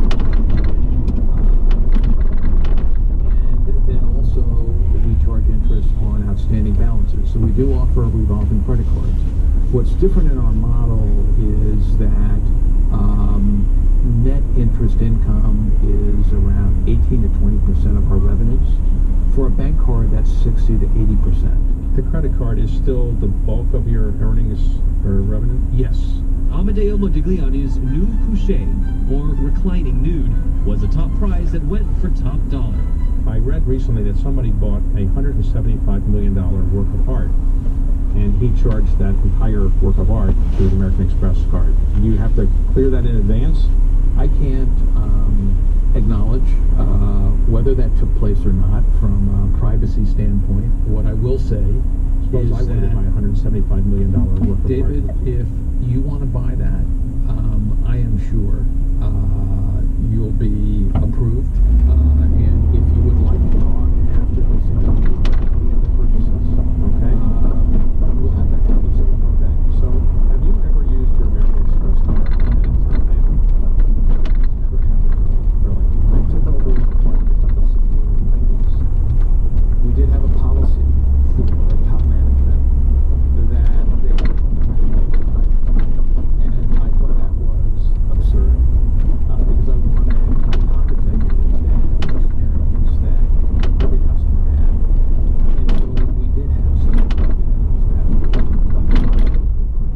So let's suppose sometimes you go to buy something at a place and it says, put down your American Express card, so we don't take American Express. I'm sure that. I know you walk way out, or do you say I have another card? And what is your other card that you want to use? I don't have another card. We don't have another card. I use American Express cards. But what happens when you go to a place that says we don't take American Express? You just walk out?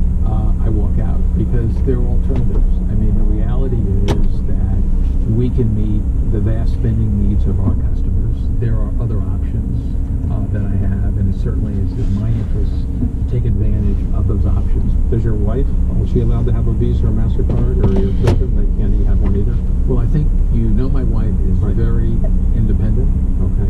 She has decided on her own that she only carries our products. Okay. Now, what's very, very important is I study the competition intensively.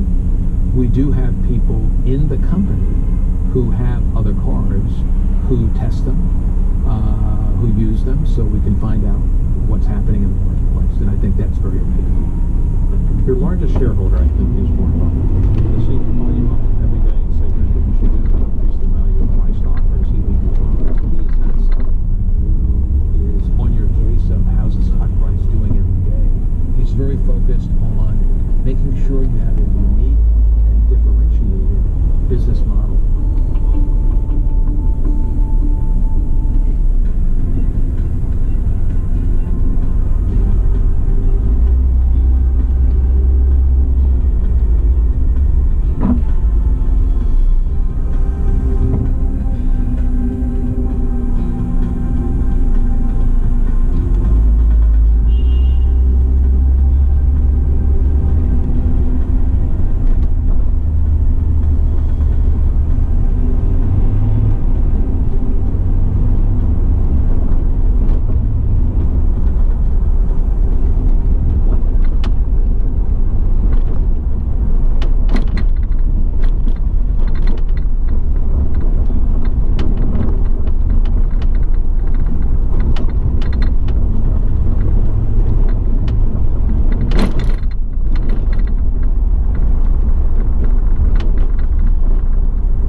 diversity, and we have a cadre of people around the world that I think can move up in this company. I think that's outside of American Express. We've been very involved in some philanthropic things. One that I am very familiar with as well is the African American History and Culture Museum, where you've been the leader within America's to contribute to that successfully.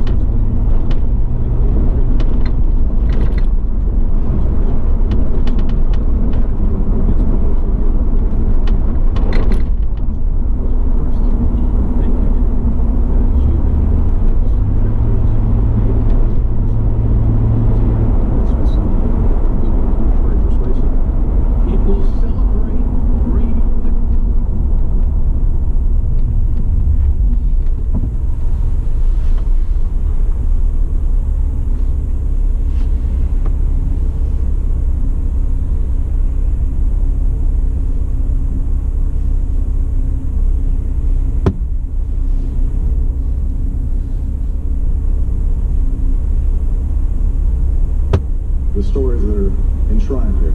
And together we'll learn about ourselves as Americans. We'll walk away that much more in love with this country. This is a museum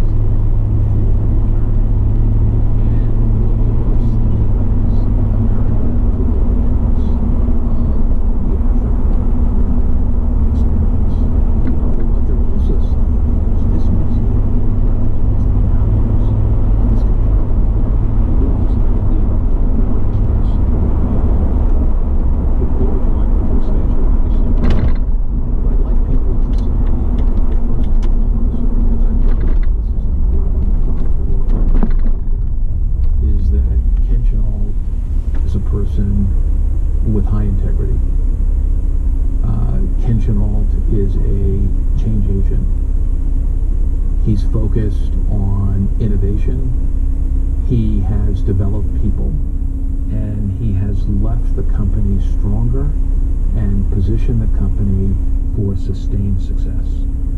Do you ever leave home without your American Express card?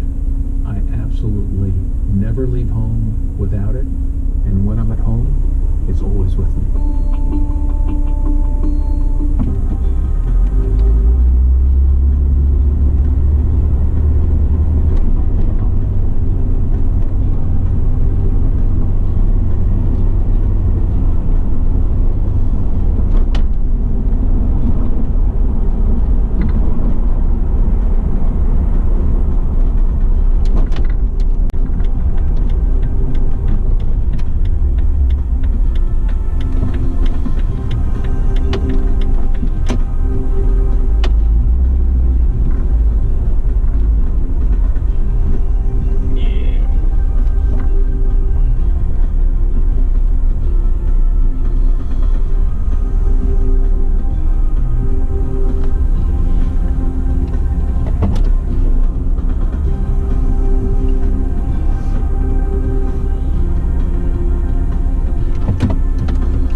CEO, what's the personal stance that you want to hold up in the company?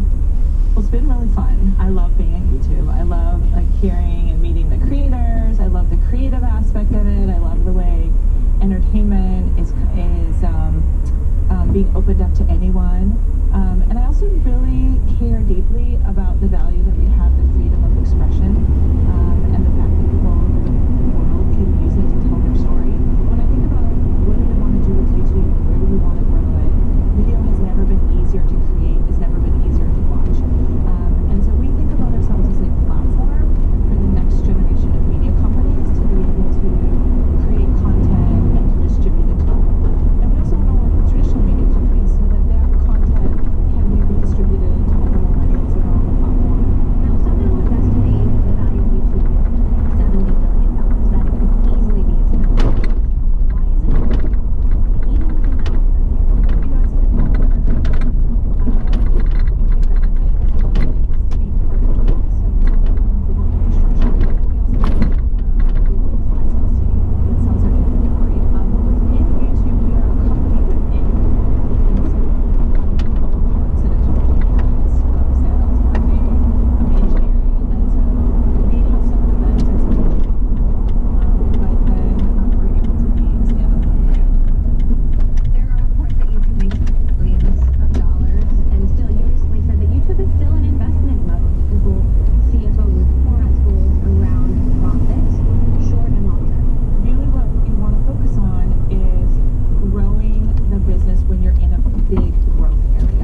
we know about the Knights Templar. What I know about the Knights Templar is that I don't know much about the Knights Templar. Except that you're in a Dan Brown, right?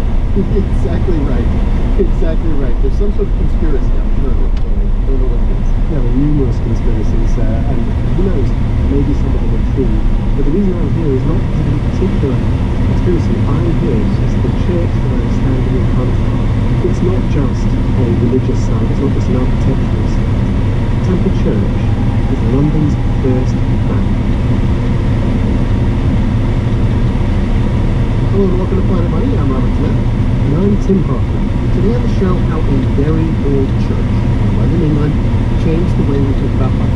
It's a story of bloodshed, world domination, and accounting. Lots and lots of accounting. It's the birth of the bank coming up. Support for NPR and the following message come from iShares, because the best preparation for tomorrow is building for your future today. iShares by BlackRock. Inspired to go. Would you like Tim to take over the rest of the show? We're going to play an excerpt of his new podcast right now. It's the story of the Knights Templar.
countries would come to him worried that the EU was going to look like the US with a really strong centralized government, where their country would lose its identity. Kimmel would say, no, that's not us. This is not the US. We have an exit clause. You can leave anytime you want. You are always saying that we have created the United States of Europe. No, we are not creating. There's an exit clause. You see it. There's an exit clause. You see it. And Kimmel says there were a lot of skeptical countries. The UK was a big one. They never adopted the euro. Never put a ring on it. It was a very different situation from what happened in this country at the Philadelphia Convention. Our union was created to be a different kind of union, and it's evident from the very first line in our Constitution, says U.S. historian David Hooster. Our Constitution does start out saying we the people. David says we the people meant the union answered to the people, not the state. Patrick Henry proposed the Constitution. Actually, his first speech started out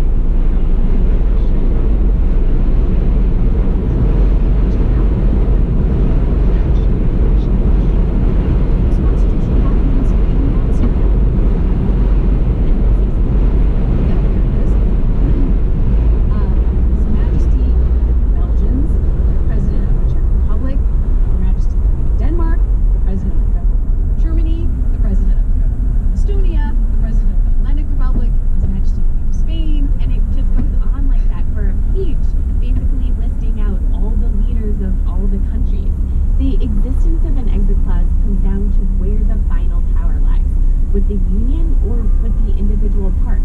Europe chose individual parts. We chose the union. We have no exit clause. And we paid a big price for that. When a group of 11 southern states tried to secede from the union in 1860, Abraham Lincoln said, "You can't do that."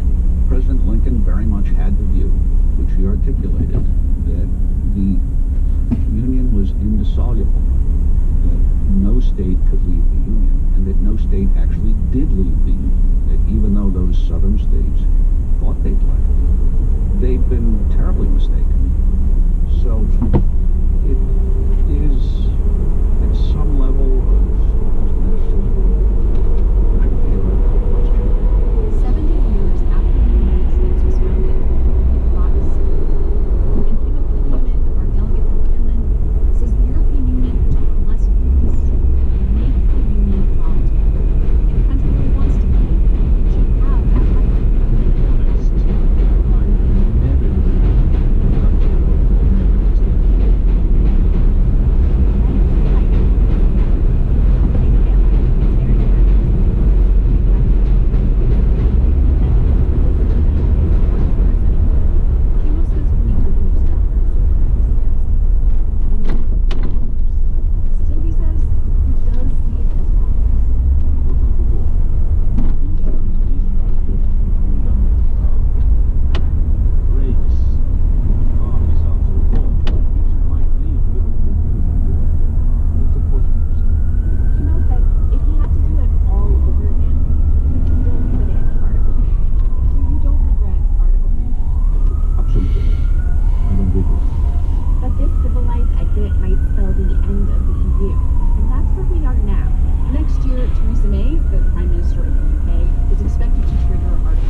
thank Harvey Todd from the Library of Congress for those early American recordings. And if you're looking for another podcast to listen to, check out Pop Culture Happy Hour. They have a roundup of all the best podcasts from 2016, so check them out. They're at npr.org/podcast or on NPR One. I'm Stacey Vanek Smith. And I'm Jess Jang. Thanks for listening.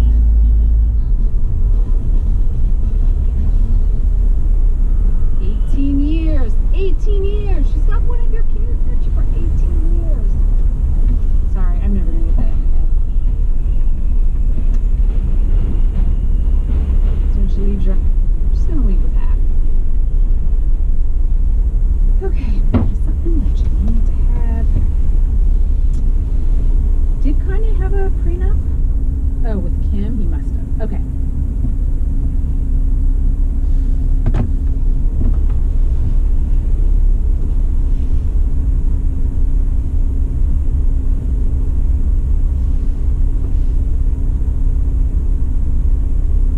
In 2008, Ari was working in the Treasury.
they were, more clever.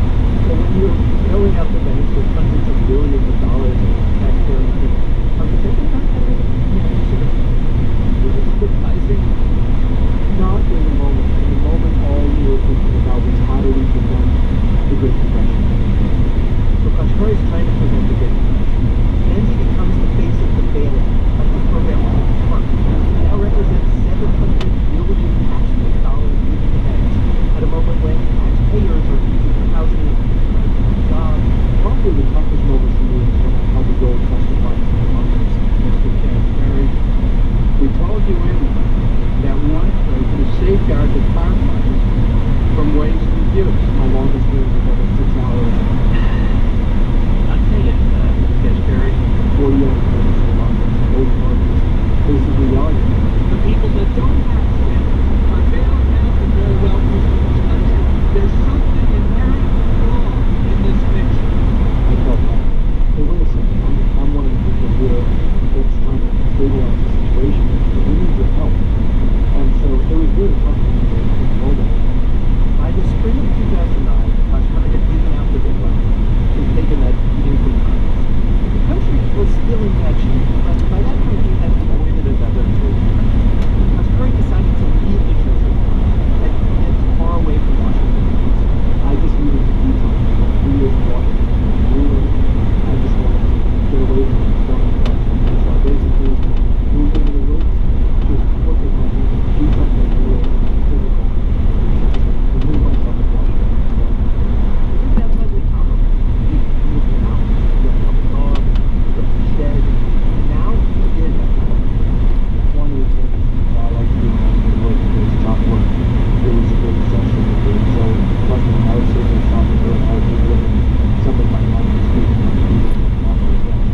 And so part of the time is just reflecting on understanding their anger, understanding, could I have done something different, could I have done something better.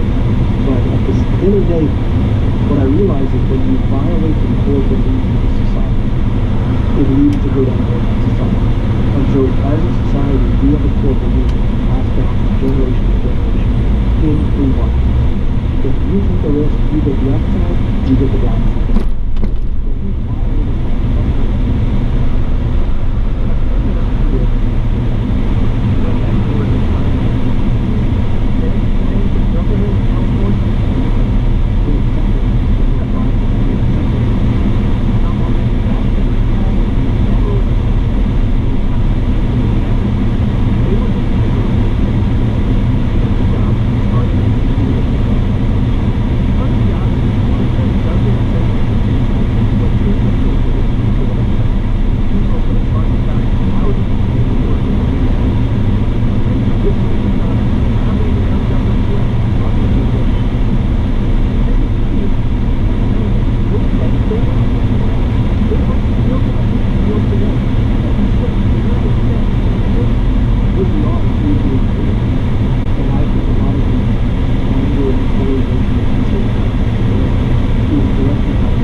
Just for one bank?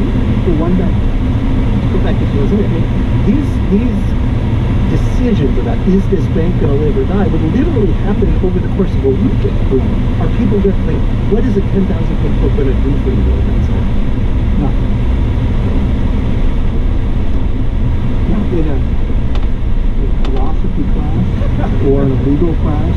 I'm sure it's a very interesting intellectual in the middle of a crisis.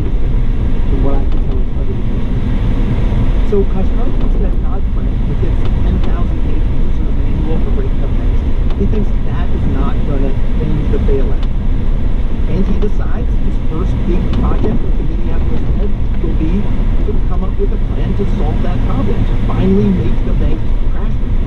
He and his team, they start having all these public meetings. They bring in Ben Bernanke and lots of professors, Wall Street types. Some of those people said break up the banks. Some said don't do anything. Dodd-Frank is just fine. This is the right solution. And we wanted to learn from everybody. But the only people who refused to participate were the big banks themselves. But we didn't let that stop. You invited them. We invited them every time. They basically, the back channels told us, if we participate, we're going to be acknowledging that the too big to fail problem still exists. So we're not going to participate. Really? Yes. Say more about it.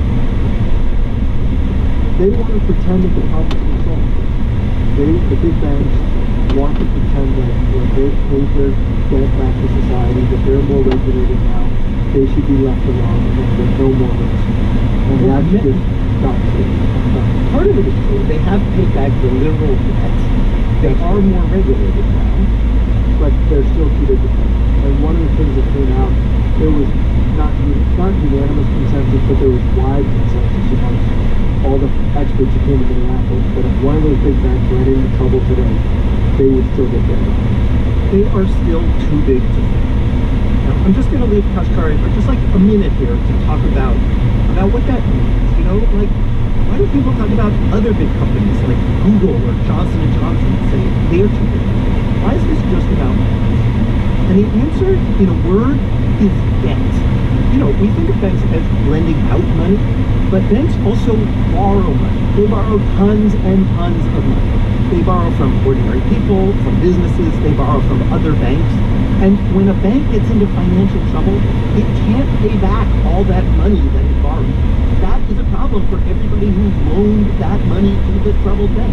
You know, those people, those businesses, those banks don't get their money back. So they can't pay their debts. In the case of a really big bank, this sets off like a chain reaction that goes through the entire economy.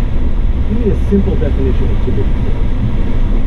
A simple definition is if a bank goes into bankruptcy, it could lead to a recession. It could have spillovers onto Main Street, not simply onto the customer of the bank. So Kashkari's solution to the too big to fail problem is don't let the banks use so much borrowed money. Force them to rely less on debt. Force them to use more of their own money they haven't borrowed, don't have to pay. That way, if a bank gets into financial trouble, it can take the losses out of its own money and still have enough to pay back the people it borrowed. We decide that banks need much higher buffer so that if they make mistakes, they have enough buffer to absorb those losses. If you go back to before the crisis and look at all the money banks were lending out or were using to invest, 97% of that money was money they had borrowed. Only 3% was their own money. Only 3% was their capital, is the way you say that in jargon. Today, banks are using more of their own money. It's about 7% of the money. Kashkari says for the biggest banks, that number should be twice as high. Out of our plan, the rough plan is 15% will have to come out of their own money, their capital. The rest, the other 85%, the banks will still be able to borrow. There are other details in Kashkari's plan. Banks that are still being too big to fail would see their capital requirements go up even more. They have to rely more on their own money. There are also new rules for big finance companies that are not banks. But forcing banks to use more of their own money, increasing capital requirements to 15%, that is the essential first step. And it sounds so simple. Right? I mean, it even sounds kind of like small or trivial. But Kashkari says it would make a huge change. If you go back to 2008, imagine the banks, had in fact made all these dumb investments, given out all these subprime mortgages, but instead of doing it with 3% capital, done it with 15% capital. How would the world have been different? Even if there was a bubble and it still popped, the banks would have been able to withstand it. They would not have had these massive failures. We would not have had to go to Congress, ask for a taxpayer bailout. And as a result, the recession that we had would have been much, much milder. If we had the deepest recession since the Great Depression, we would have had a normal recession if this plan had been in place. And they could still borrow 85% of the money they're lending out, but just 15% will solve all that. Yes. So that is his plan. Now there's one last question, of course, which is this going to happen in the world? We know that Donald Trump and Republicans in Congress have said they want to change the rules for banks. What are the chances they'll adopt something like Kashkari's plan? I think elements of it absolutely have a good chance. And I've talked to people on both sides of the aisle, senators and representatives, who are strongly in favor of something in this direction. In particular, this idea of higher capital requirements is pretty popular with people who tend to be into free markets, who tend to be wary of a lot of kinds of regulation. This is for views. For one thing, people recognize that banks are not operating in the free market now. Big banks have that implicit backing of the government. Also, capital rules are relatively simple. They don't rely that much on the wisdom and discretion of regulators. And that appeals to people who are skeptical of regulators. There is one group that pretty clearly does not like Kashkari's big banks. For the story, I reached out to the two trade groups that represent the biggest banks in the country. Neither one of them got back to me. But when Kashkari's plan was released, a spokeswoman for one of the groups, it's called the Financial Services Forum, put out this statement. For those looking to accelerate economic growth and job creation, tripling bank capital has already doubled from pre-crisis levels.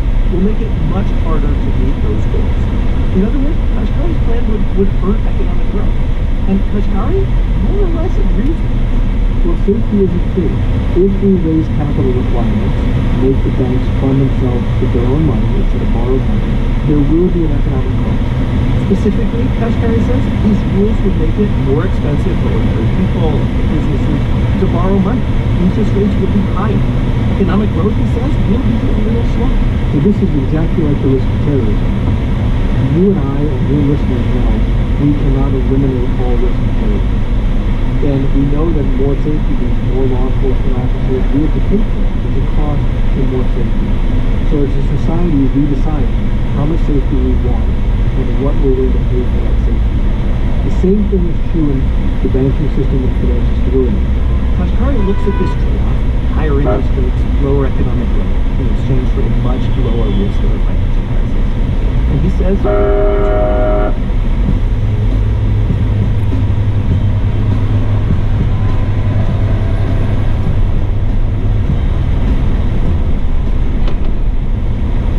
email us at planetmoney@npr.org. Find us on Facebook, Twitter. Our show today was produced by Sally Helm. Special thanks to Anad Ahmadi, John Cochran, and Mark Calabria, all of whom talked to me at great length about capital requirements. If you're looking for something else to listen to, NPR has lots and lots of other shows. There's The Betty, that's a podcast about this reporting. Code Switch, a podcast about race in America. There's Hidden Brain, sort of psychology, science podcasts. Lots of good things to listen to. You can find them all on the NPR One app or at npr.org/podcast. And one last thing, if you are a fan of Planet Money, the best way to support us is donate to your local NPR station. That support helps Planet Money and all of the other NPR shows to keep going. Go to stations.npr.org. That's stations.npr.org. Find your local station, donate whatever you want, and tell them the same thing. Say, you're a fan of Planet Money. Thank you if you're doing this already. Thank you if you're going to do it in the future. Stations.npr.org. I'm Jacob Goldstein. Thanks for listening.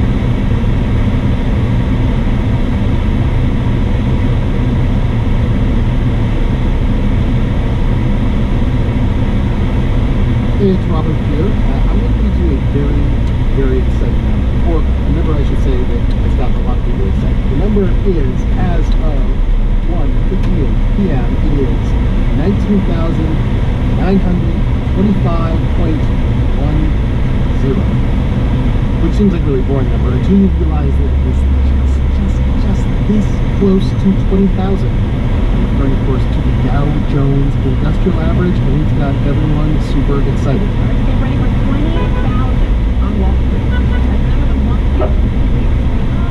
A little over 50 points there. We're getting very close to the major milestone, the 20,000 mark. Dow Jones Industrial Average was up 91 points at 90,964. This is incredible. NPR does it too. We get so excited by all those zeros. The Dow Jones Industrial Average is of course a traditional measure of the stock market. Back in mid-December, it started to people said, oh, this is it, 2016 is the year. But the year ended. Get over it. The Dow couldn't pull off 20,000 before the year end, but my guess called it back on October 5th that we would see Dow 20,000 before the inauguration on January 20th. Will it happen? Will it happen? Will it happen? Who cares? This is the thing about the Dow. It doesn't matter. If you're a long-time listener to Planet Money, you know that the Dow Jones Industrial Average is a terrible economic indicator.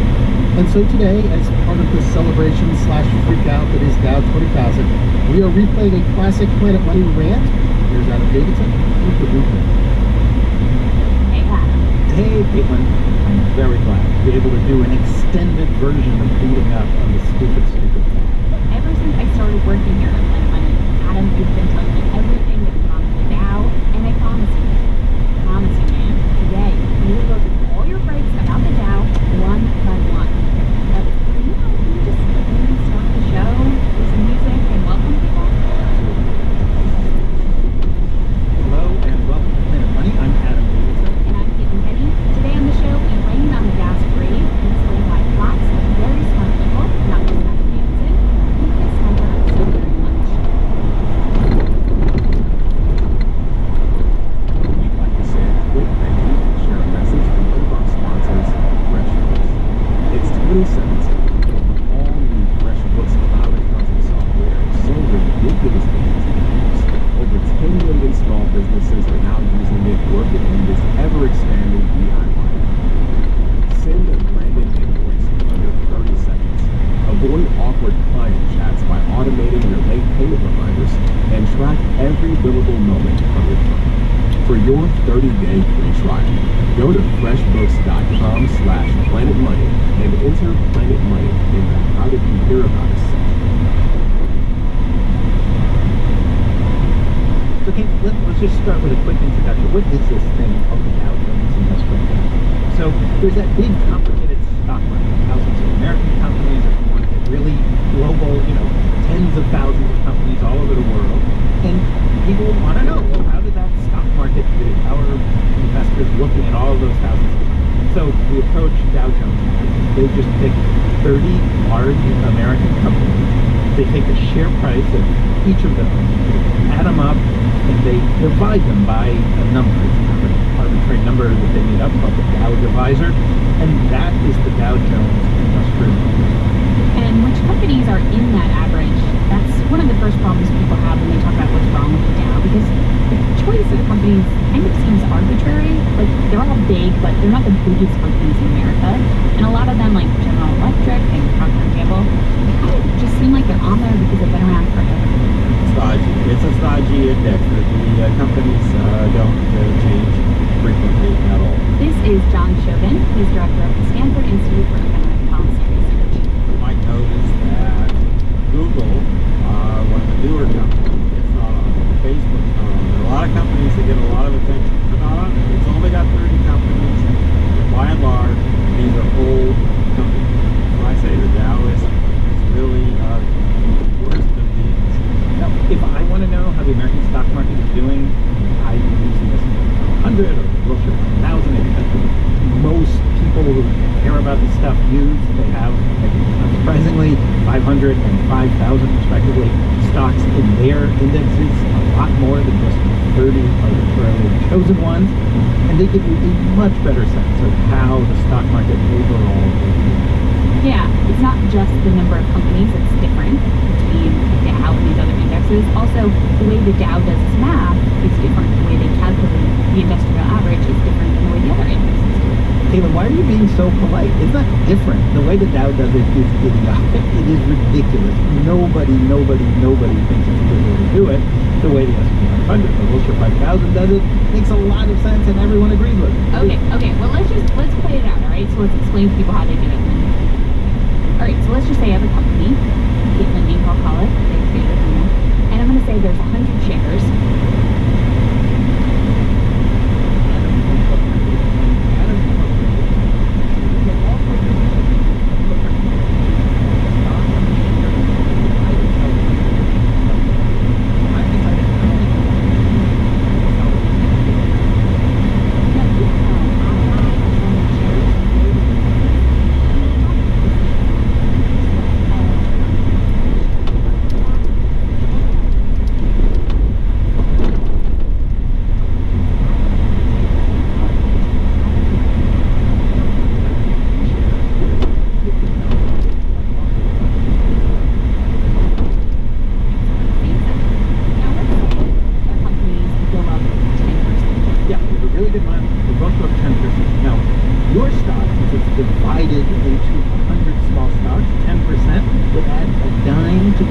of those dollar shavers.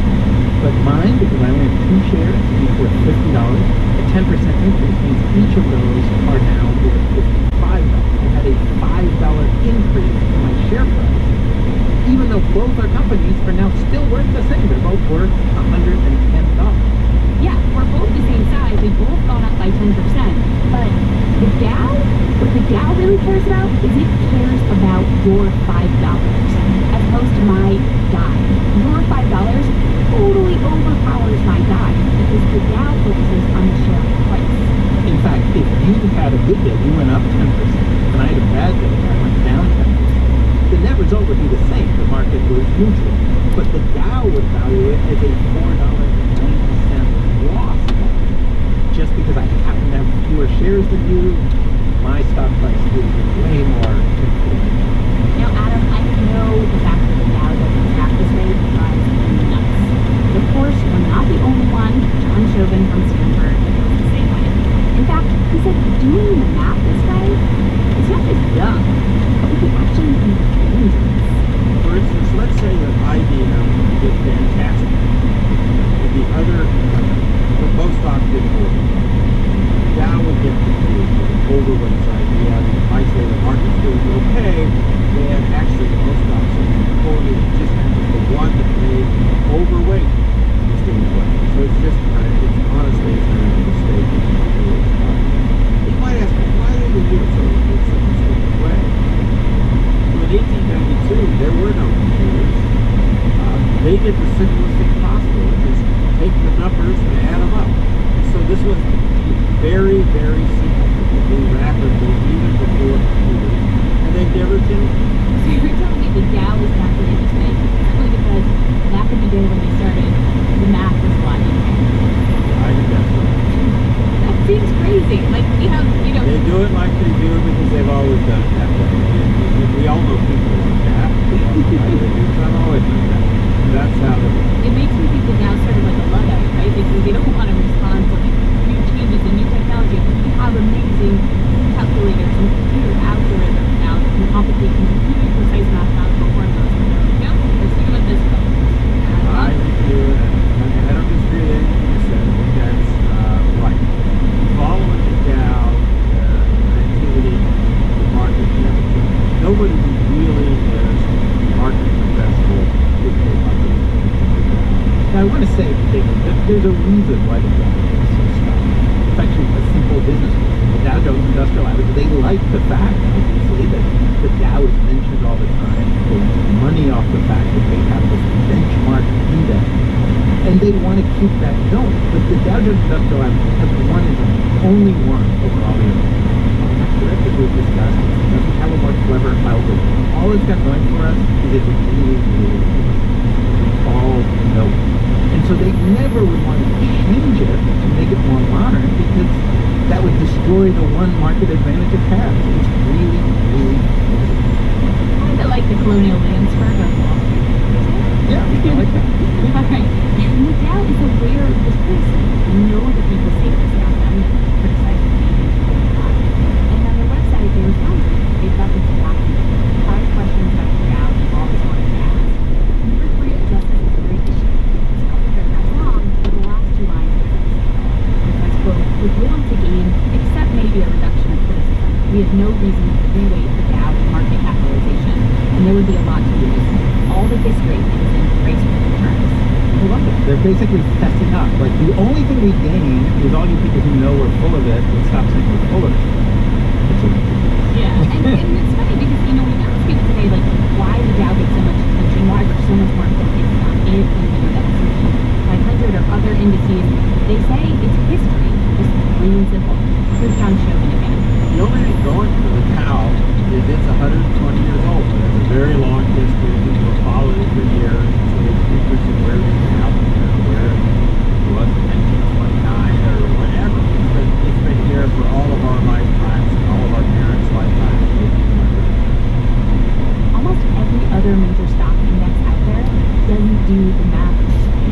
They don't focus on just the price of the stock as much as the Dow does. To try to figure out if a move in the stock price matters or not, they look at the whole size of the company, the market capitalization, the number of shares out there times the price of supposed to do to tell us what's going on in the stock market, it sucks at that.